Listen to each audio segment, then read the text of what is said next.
সেৱাই সংগঠন ই হৈছে ভাৰতীয় জনতা পাৰ্টিৰ বাবে আৰু আমাৰ কাৰ্যকৰ্তাৰ বাবে এক মহামন্ত্ৰ। অকণমান মই অনুৰোধ কৰিম, অকণমান নীৰৱতা অৱলম্বন কৰিব পিছফালে। মই সকলোকে খন্তেক সময় মনে মনে থকাৰ কাৰণে অনুৰোধ কৰিছোঁ।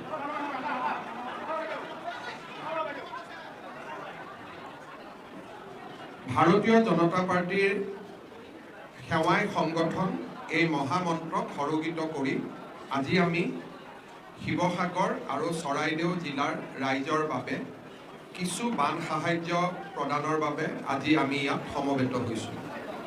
আপোনালোকে জানে যে চৰাইদেউ আৰু শিৱসাগৰ জিলাৰ দুৰ্যোগে আৰু লগত যোৰহাট আৰু গোলাঘাট জিলাত হোৱা বানপানীয়ে সৰ্বসাধাৰণ ৰাইজক এক দুৰ্দশাগ্ৰস্ত পৰিৱেশলৈকে ঠেলি দিছে আৰু এক প্ৰকাৰ তেওঁলোকে নিজৰ বৰ্তমান আৰু ভৱিষ্যতক লৈ সন্দিহান হৈ পৰিছে। অসমৰ চৰকাৰ আৰু বিভিন্ন দল সংগঠন NGO ব্যক্তিয়ে ইতিমধ্যে বান সাহায্য অভিযানত নামি পৰিছে। আমি আটাইকে ধন্যবাদ আৰু বান পৰিস্থিতিৰ প্ৰথম দিনাৰ পৰাই ভাৰতীয় জনতা পাৰ্টিৰ মন্ত্ৰী বিধায়ক আৰু আমাৰ বুথ পৰ্যায়ৰ কাৰ্যকৰ্তাকে আদি কৰি সকলোৱে বান সাহায্য অভিযানত জঁপিয়াই পৰিছে। মন্ত্ৰী সুশান্ত বৰগোহাঁই, বিমল বৰা দুয়োগৰাকী প্ৰথম দিনৰ পৰা আজিলৈকে এই দুইখন জিলা ভ্ৰমণ কৰিছে, তাতে ৰাইজৰ লগত উপস্থিত আছে আৰু বান সাহায্য অভিযান তদাৰক কৰিছে। সমান্তৰালভাৱে মন্ত্ৰী অজন্তা নেওগে যোৰহাট আৰু গোলাঘাট জিলাত বান সাহায্য অভিযানৰ তদাৰকী কৰিছে।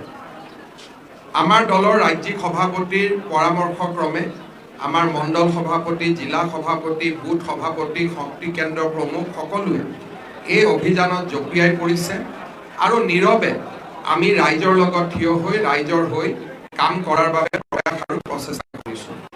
ভাৰতীয় জনতা পাৰ্টিৰ কেইবাগৰাকীও বিধায়কে ইতিমধ্যে নিজ নিজ সমষ্টিৰ পৰা বান সাহায্য দুইখন জিলালৈকে পঠিয়াইছে আৰু আন জিলাসমূহৰ কাৰ্যকৰ্তা পৰ্যন্ত নীৰৱে গৈ এই দুইখন জিলাতে বান সাহায্য প্ৰদান কৰিছে। আজি আমি সেই প্ৰচেষ্টাকে আৰু অলপ আগুৱাই লৈ গৈ ভাৰতীয় জনতা পাৰ্টিৰ পৰিয়ালৰ পৰা কেইটামান বিশেষ সাহায্য শিৱসাগৰ আৰু চৰাইদেউ জিলালৈ আমি প্ৰেৰণ কৰিছোঁ।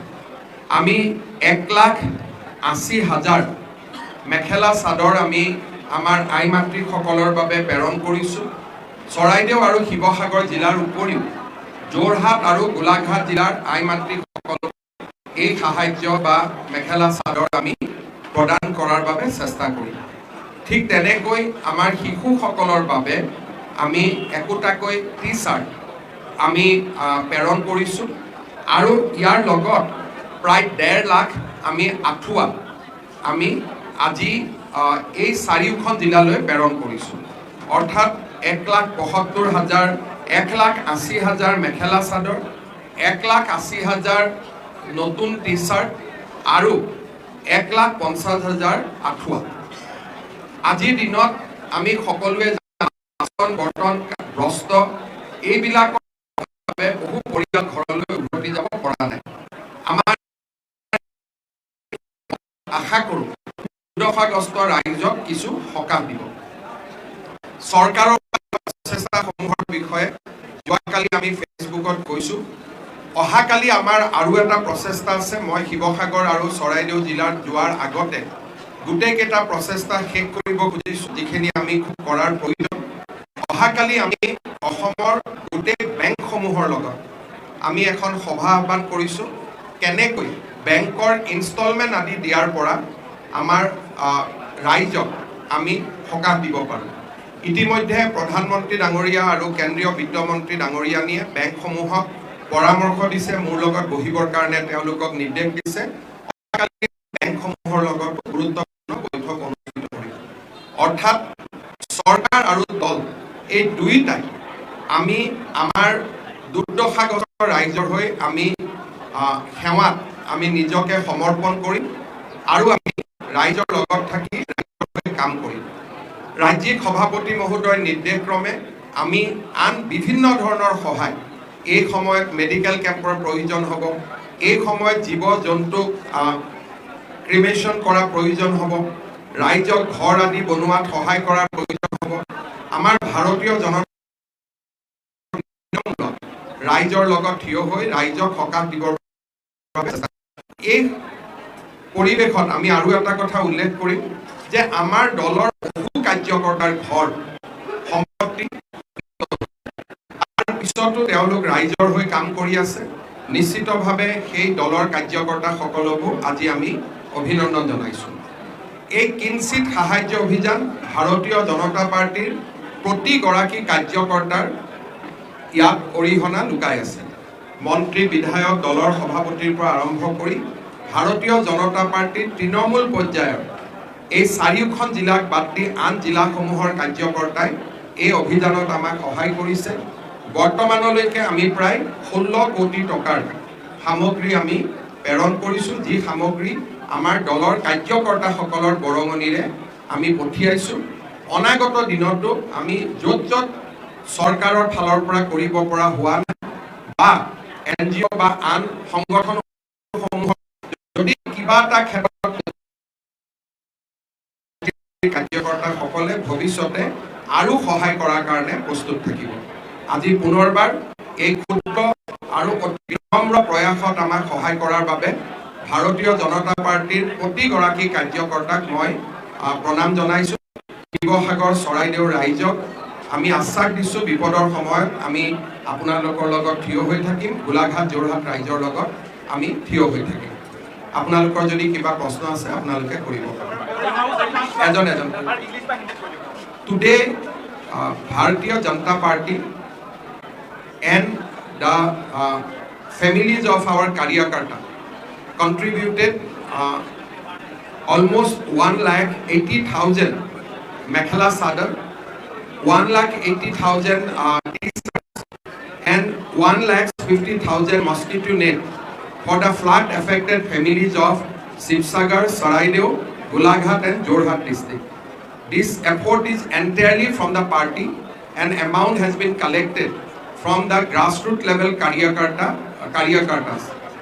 This small help will, I think, will be accepted by the people in that 4 districts.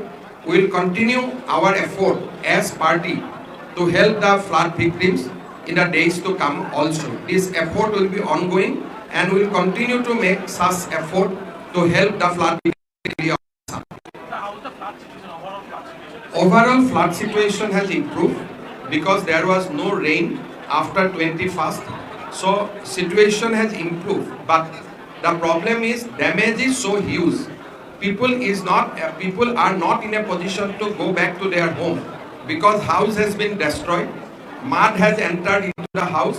Even it is difficult to reach certain area because roads are completely blocked by the mud which the rain carried from the hills of Nagaland. So difficulty, misery, pain continues, but the flood as a whole has subsided, and I think situation in respect of flood will improve in days to come, but it is important how we solve the pain and misery of the flood victims. Besides central government aid, are you thinking for international aid also? No. Need international aid. Government of India and Government of Assam is competent. Somebody, if you want to give donate, they have to go by the FCRA route. We don't appeal any international aid because we don't feel the necessity of such aid.